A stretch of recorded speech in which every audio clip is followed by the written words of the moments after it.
Hello everyone, स्वागत है आप सभी का ऑनलाइन स्टडी में। इस वीडियो में देखने वाले हैं टॉपिक नंबर 14, जिसमें आपको देखने को मिलेगा कार्य शक्ति और ऊर्जा से रिलेटेड सभी प्रश्न। और इससे पहले कि अगर बाकी के 13 टॉपिक आपने नहीं देखा है तो प्लेलिस्ट चेक कर सकते हैं, वहाँ पे आपको सारी वीडियो एक साथ देखने को मिल जाएगी। रही बात पीडीएफ की, तो पीडीएफ आपको हमारे एप्लीकेशन पर मिल जाता है, तो आप वहाँ से जाकर के डाउनलोड कर सकते हैं। तो चलिए फिर स्टार्ट करते हैं। सबसे पहला प्रश्न ये कह रहा है कि जब किसी वस्तु पर बल लगाया जाता है और वह बल की दिशा में विस्थापित होती है, तो बताइए कि किया गया कार्य क्या होगा। तो बल की दिशा में जब अगर हम जिस तरफ बल लगा रहे हैं और उसी दिशा में ये अगर विस्थापित हो रहा है, तो कह सकते हैं कि बल जो लगाया गया वो कार्य जो हुआ वो धनात्मक हुआ, यानी ऑप्शन बी हो जाता है। सेकंड प्रश्न ये आता है कि कार्य एक अदिश राशि है जिसकी विमाएं होता है ml के स्क्वायर t के पावर -2 होती है। और सेकंड कह रहा है कि यदि बल और विस्थापन के बीच का कोण 90 डिग्री से अधिक हो तो किया गया कार्य धनात्मक होता है। सबसे पहले अगर हम बात करें, ध्यान दीजिएगा, यहाँ पे हमें बताना है कि असत्य कथन चुनना है।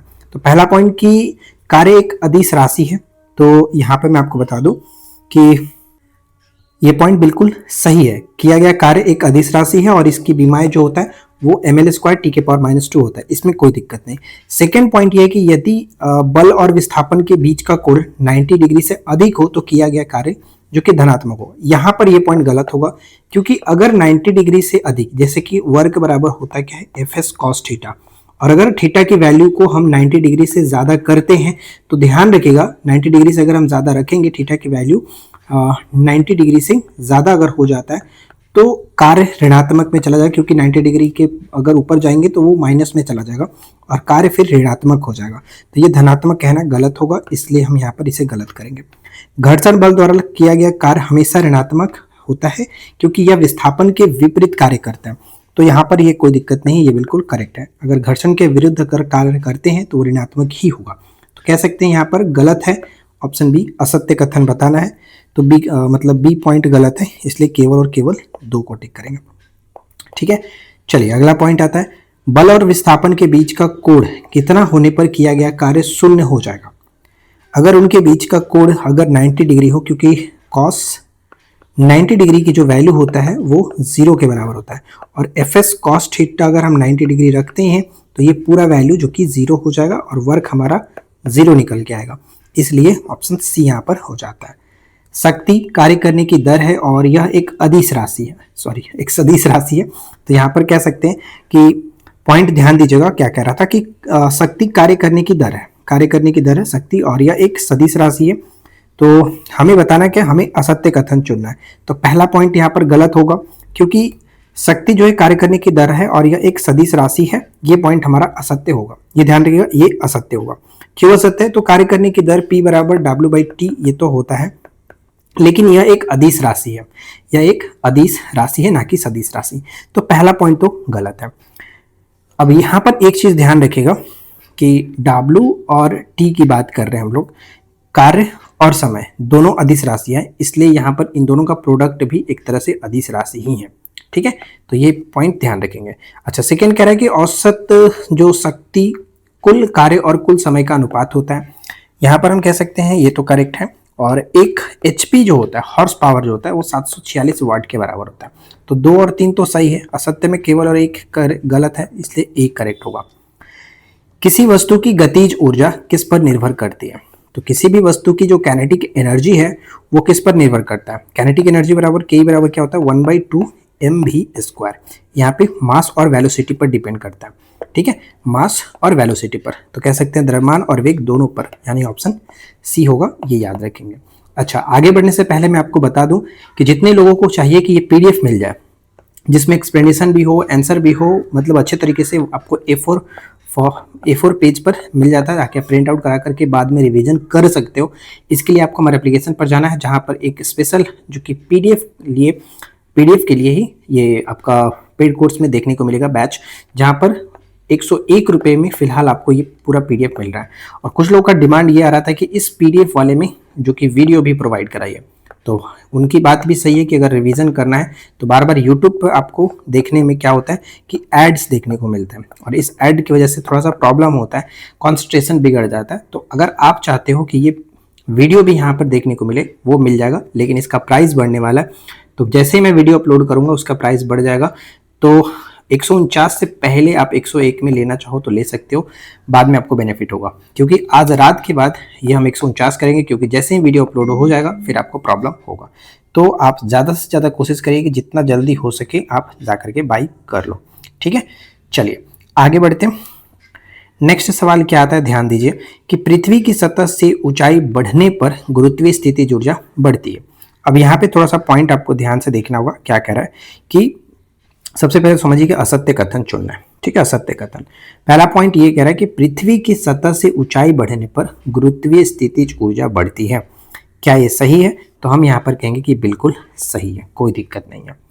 स्प्रिंग को खींचने या फिर दबाने पर उसमें संचित जो स्थितिज ऊर्जा होती है, ये भी करेक्ट है। स्प्रिंग को अगर हम दबाते हैं तो क्या होता है, इतना बड़ा स्प्रिंग है तो ये सिकुड़ करके एकदम सट के छोटा हो जाता है, ये तो आप जानती हो।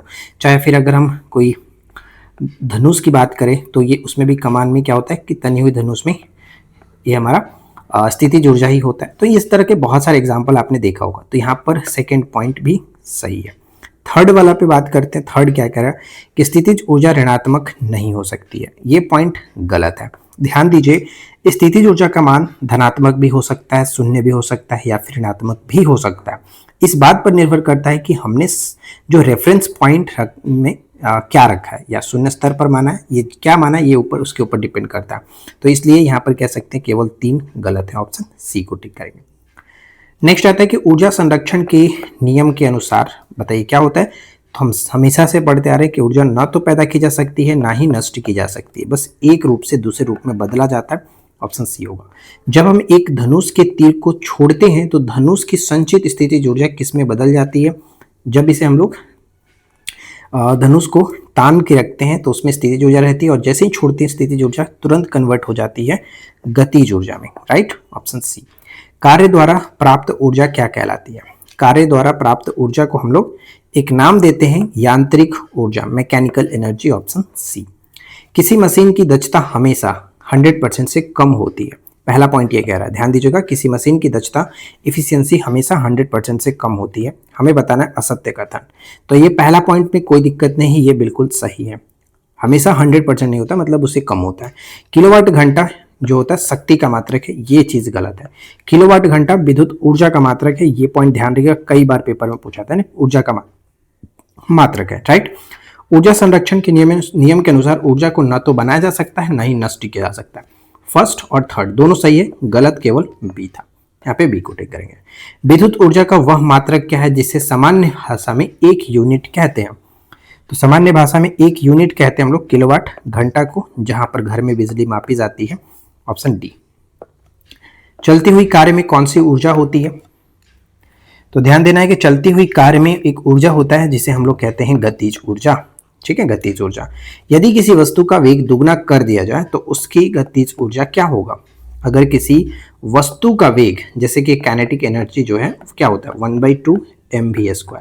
अब यहाँ पे कह रहा है कि अगर हम इसके वेग को, ठीक है, वेग को दुगना कर देते हैं, तो ध्यान दीजिए कि 1/2 m वेग को दुगना करते हैं 2² यानी ये बन जाएगा 1/2 m 4v², इस तरह से, यानी 1/2 m v² इंटू 4 इस तरह से हो जाता है। तो यहाँ पे क्या कह सकते हैं कि पहले के गुना में ये कितना हो गया, 4 गुना बढ़ जाता है, 4 गुनी हो जाएगा, ऑप्शन बी होगा, राइट। तो ये इस तरह के सवाल बहुत बार पूछे जाते हैं। अगला प्रश्न है कि जब कोई कूली अपने सिर पर बोझ लेकर के 36 प्लेटफॉर्म पर चलता है तो गुरुत्वाकर्षण बल के विरुद्ध किया गया कार्य शून्य होता है। यहाँ पर अगर बात करें कि हमें बताना क्या है, असत्य बताना, तो यहाँ पर ये पॉइंट बिल्कुल सही है। जब कोई कूली अपने सिर पर बोझ लेकर के 36 प्लेटफॉर्म पर चलता है तो गुरुत्वाकर्षण बल के विरुद्ध किया गया कार्य शून्य होगा, राइट, ये करेक्ट है। सेकेंड पॉइंट है कि धनात्मक कार्य का अर्थ है कि वस्तु की ऊर्जा बढ़ रही है। धनात्मक कार्य का मतलब यही होता है ना कि अगर पॉजिटिव में है तो कार्य जो है ऊर्जा बढ़ रही है। तीसरा पॉइंट है कि बल शून्य होने पर भी कार्य अधिकतम हो सकता है। यहाँ पर ध्यान दीजिए कि बल शून्य होने पर भी कार्य अधिकतम हो सकता है, ये चीज तो हम नहीं कह सकते, गलत होगा। कार्य होने के लिए बल और विस्थापन दोनों का होना अनिवार्य है। अगर F शून्य हो जाएगा, जैसे कि W बराबर क्या होता है FS cos थीटा, अगर हम मानते हैं कि चलो cos थीटा के कोई नहीं है, अगर W बराबर नॉर्मली FS है, तो यहाँ पर कह सकते हैं कि अगर बिना बल भी, बल अगर 0 है तो कैसे कार्य होगा, ये तो पूरा 0 हो जाएगा, तो ये पॉइंट हमारा गलत होगा, राइट। तो हम कहेंगे केवल और केवल यहाँ पर 3 गलत है, ऑप्शन सी को टिक करेंगे, राइट। अगला प्रश्न, बांध में जमा पानी में कौन सी ऊर्जा होती है? बांध में जब जमा पानी है उसमें स्थितिज ऊर्जा होती है, ठीक है। स्थितिज ऊर्जा पोटेंशियल एनर्जी। रासायनिक ऊर्जा को विद्युत ऊर्जा में बदलने वाला उपकरण कौन सा है? रासायनिक ऊर्जा को विद्युत ऊर्जा में विद्युत सेल बदल सकता है, ठीक है, विद्युत सेल। डायनेमो का कार्य क्या है? डायनेमो का कार्य है यांत्रिक ऊर्जा को विद्युत ऊर्जा में बदलना, यांत्रिक ऊर्जा को विद्युत ऊर्जा में। अगला सवाल है कि ऊर्जा संरक्षण का नियम क्या बताता है? ऊर्जा संरक्षण के नियम बताता है कि ऊर्जा न तो उत्पन्न की जा सकती है, न ही नष्ट की जा सकती है, यह केवल एक रूप से दूसरे रूप में परिवर्तित की जा सकती है, ठीक है। सौर सेल परिवर्तित करता है, जो सौर सेल होता है वो किसमें किसको कन्वर्ट करता है? तो सौर ऊर्जा को विद्युत ऊर्जा में बदलता है। नेक्स्ट अगला प्रश्न है कि असत्य कथन चुने।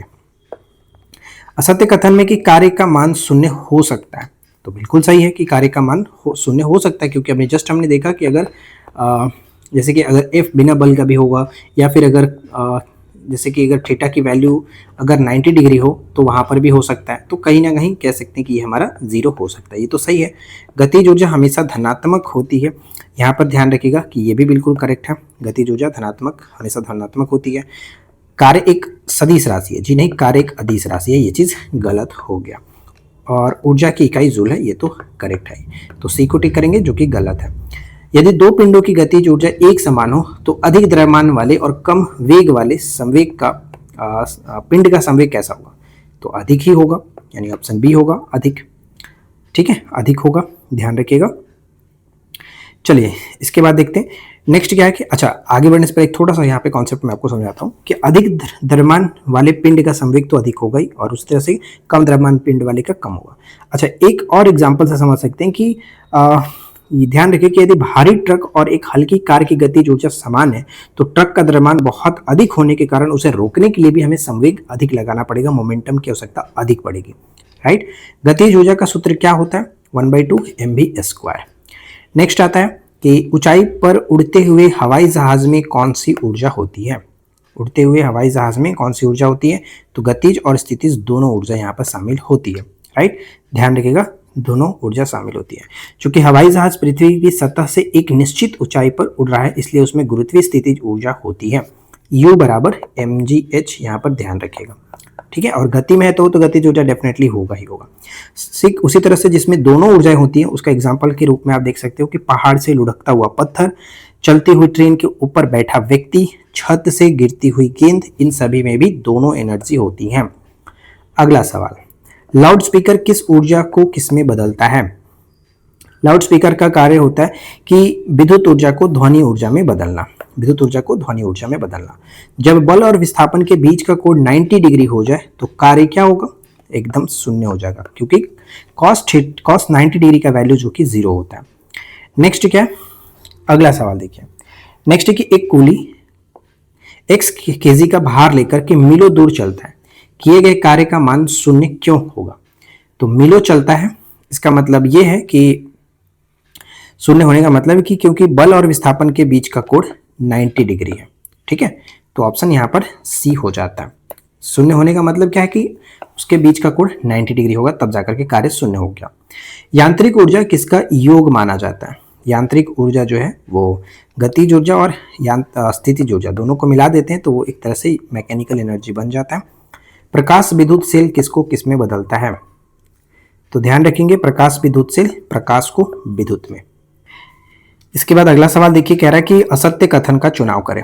असत्य कथन अगर देखना है तो पहला पॉइंट कि कार्य करने की दर को शक्ति कहते हैं, ऊर्जा का मात्रक जूल है, और 1 वाट बराबर जो होता है 1 जूल पर सेकेंड, ठीक है, ये भी करेक्ट है। और स्थितिज ऊर्जा हमेशा ऋणात्मक होती है, जी नहीं, हमेशा ऋणात्मक नहीं, ये तीनों हो सकता है, धनात्मक, ऋणात्मक, शून्य, ये सभी हो सकता है, तो इसलिए यहाँ पर डी को टिक करेंगे। अगला सवाल कह रहा है कि किसी पिंड का द्रव्यमान दुगना करने पर उसकी गतिज ऊर्जा क्या होगा? तो अगर हम किसी पिंड का द्रव्यमान दुगना करते हैं तो उसका गतिज ऊर्जा भी दुगना हो जाएगा, क्योंकि वही सूत्र 1/2 mv² करेंगे, तो m अगर 2m कर देते हैं तो क्या होगा? आपका दोगुना तो हो ही जा रहा है, तो इस तरह से ऑप्शन सी। 1 किलोवाट घंटे में कितने जूल होते हैं? 1 किलोवाट घंटा में 3.6 × 10⁻⁶ जूल होगा, इसलिए ऑप्शन ए होगा। कार्य शून्य होगा यदि बल और विस्थापन एक दूसरे के लंबवत हो, 90 डिग्री पर हो। ठीक है, ऑप्शन सी। एक माइक्रोफोन किसको किस में बदलता है? एक माइक्रोफोन जो है किसको किस में बदलता है? तो माइक्रोफोन के बारे में जानते हैं कि ये विद्युत ऊर्जा को ध्वनि ऊर्जा में बदलता है। सॉरी, उल्टा हमने बात किया ना कि ध्वनि ऊर्जा को विद्युत ऊर्जा में बदलता है। ऑप्शन ए होगा, राइट, ऑप्शन ए हो जाता है। जबकि लाउड स्पीकर का काम होता है कि विद्युत ऊर्जा को ध्वनि ऊर्जा में बदलना, तो यहाँ पर ऑप्शन ए होगा।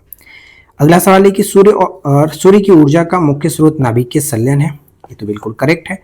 द्रव्यमान ऊर्जा तुल्यता जो समीकरण है E बराबर mc² आइंस्टीन के द्वारा दिया गया था, ये भी करेक्ट है।